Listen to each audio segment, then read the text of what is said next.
Men are saying they don't need women no more. Women are saying they don't need men no more, and you know, and it is getting to the point where the lack of interdependency is the main culprit of things going downhill. At least in the dating market situation. What do you think about that, Pete?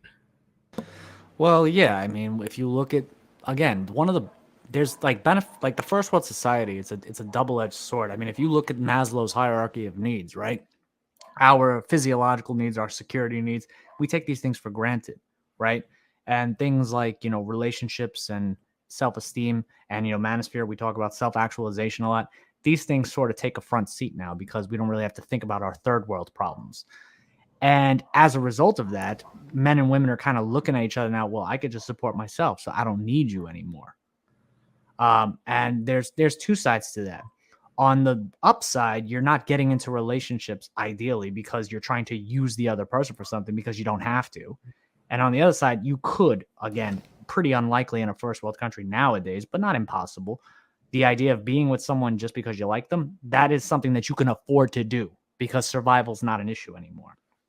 But I think when you look at it in abstract, there definitely is a much more individualist attitude in our modern society. We don't really think about the family unit. You don't think about the local community with your neighbors and all that shit.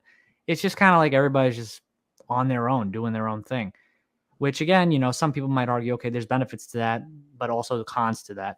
But I look at it like at the end of the day, we're all humans and we should be, connecting with one another, which I think is a big reason why this community exists, because deep down we all want connection of some kind. So we realize we're not alone in the world in how we think and what we experience.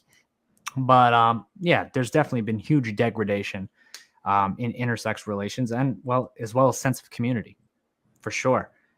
Definitely just kind of more of a chaotic free for all in favor of a well structured community and order. Definitely has kind of been what we're seeing. Fuck this shit, I'm out. Yay!